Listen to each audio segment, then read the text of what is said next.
पिघले दुखों में कितनी दरारें आए दिलों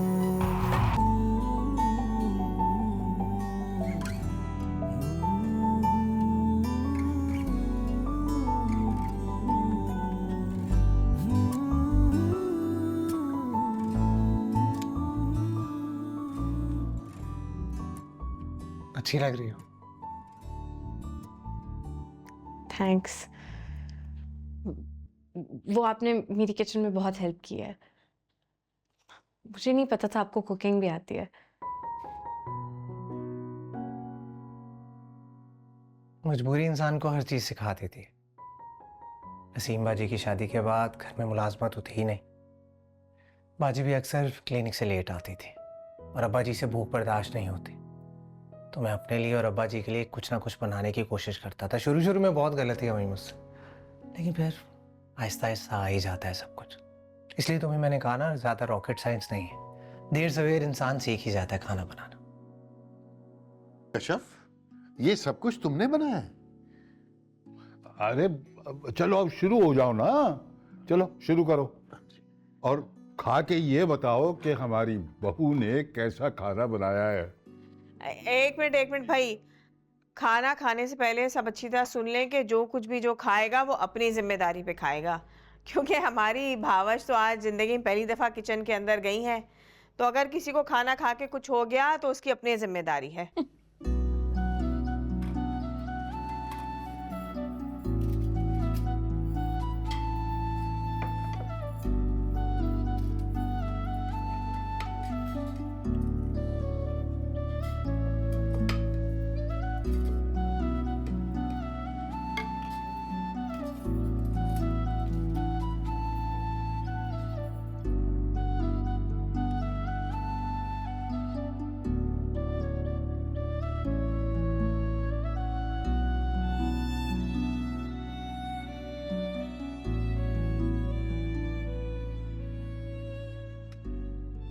कश्यप, तुमने तो मुझे हैरान ही कर दिया।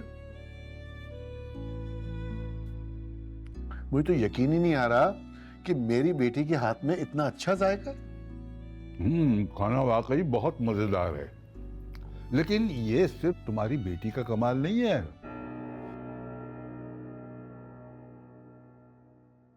इसमें कुछ क्रेडिट मेरे बेटे को भी जाता है।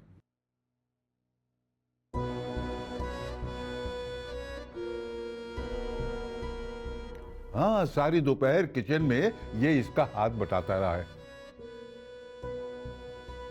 बल्कि ये कहना मुनासिब होगा कि ये इन दोनों ने मिलजुल के खाना बनाया है।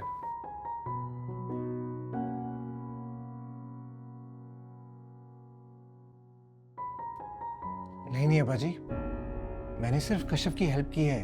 मेहनत सारी कशफ की है, मेहनत।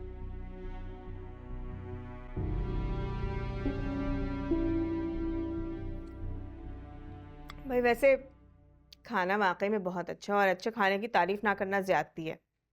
बहुत अच्छा खाना बनाया तुमने कशफ। हाँ, बहुत अच्छा खाना है। अब कम से कम मैं जब अब्बा जी के घर आया करूंगी तो मुझे खाना तो अच्छा मिलेगा। नसरीन के हाथ का खाना खा के तो मुंह का पूरा जायका ही खराब हो गया।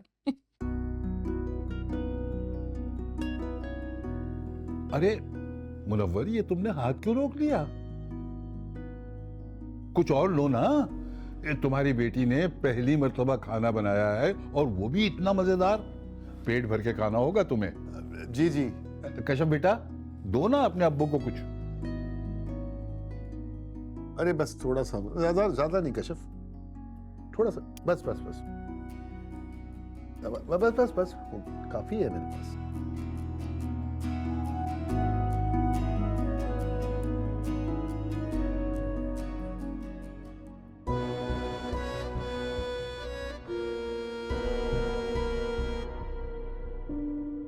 अरे कशफ, एक मिनट बात सुनना। जी। भाई तुमने तो मुझे हैरान कर दिया।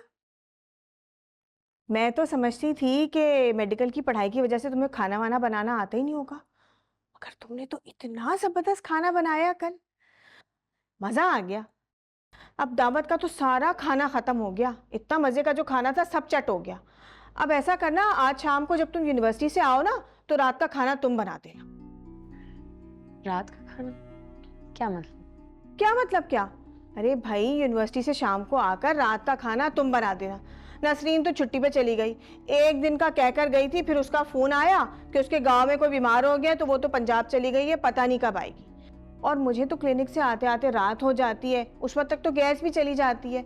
तुम तो शाम को आ जाती हो ना यूनिवर्सिटी से, तो तुम खाना बना देना। माशाल्लाह तुम्हारे हाथ में तो इतना जायका है। मैंने तो फैसला कर लिया है, आज से घर का किचन तुम संभालोगी। शमीम बाजी, मेरा तो लास्ट सेमेस्टर चल रहा है ना, मैं कैसे संभाल सकती हूँ किचन? मुझे तो अपनी पढ़ाई पे फोकस करना है। हाँ, तो तुम्हें पढ़ाई पे फोकस करने से कौन रोक रहा है? जरा सा किचन का काम ही तो करना है। और भाई, मैंने तो बहुत सी लड़कियां देखी हैं जो पढ़ाई भी साथ साथ करती जाती हैं और घर का काम भी। देखो, अब तुम्हारी शादी हो गई है, तुम ससुराल आ गई हो, अब तुम्हें जरा सा हाथ पांव चलाने पड़ेंगे, सब कुछ तुम्हें प्लेट में रखा हुआ नहीं मिल जाएगा। वैसे भी हमारे घर में कौन से कोई बहुत सारे लोग हैं जिनकी जिम्मेदारी तुमसे नहीं उठाई जा रही। कुल मिलाकर 4 लोग हैं, उनकी जिम्मेदारी भी तुमसे नहीं उठाई जा रही। अब ये मत समझना कि टिपिकल नंदों की तरह मैं काम की जिम्मेदारियां तुम पर डाल रही हूं। देखो, मेरी भी मजबूरी है, क्लिनिक से आते हुए मुझे देर हो जाती है। इस घर में मेरे अलावा अब एक तुम ही औरत हो। अब किचन का काम मैं कोई अब्बा जी या अब्दुल बारी को तो करने का नहीं कह सकती ना। तो बस अब तुम ही ये कर लेना, समझने की कोशिश करो। अब इससे ज्यादा मैं और तुम्हें क्या समझाऊं? मुझे देर हो रही, मुझे जाना है।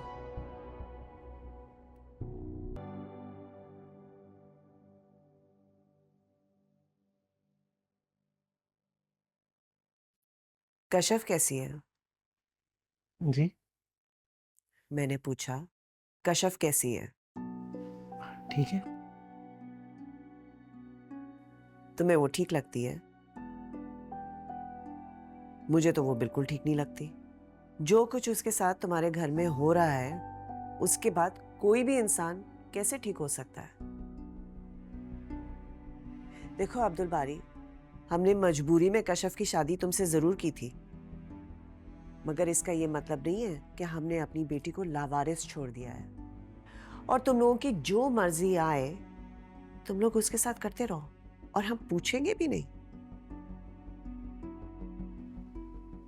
चाची, कोई बात हुई है? कश्यप ने कुछ कहा? उसने मुझसे कुछ नहीं कहा, मगर उसकी हालत मुझसे बहुत कुछ कह चुकी है। उसे इन सख्तियों की आदत नहीं है जो उसे तुम्हारे घर में बर्दाश्त करनी पड़ रही है।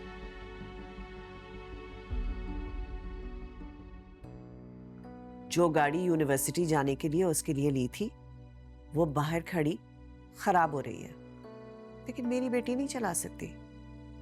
और तुमसे इतना नहीं हुआ कि तुम शमीम और भाई साहब को इस बात पर राजी कर लेते कि वो कशफ को ड्राइव करने दें।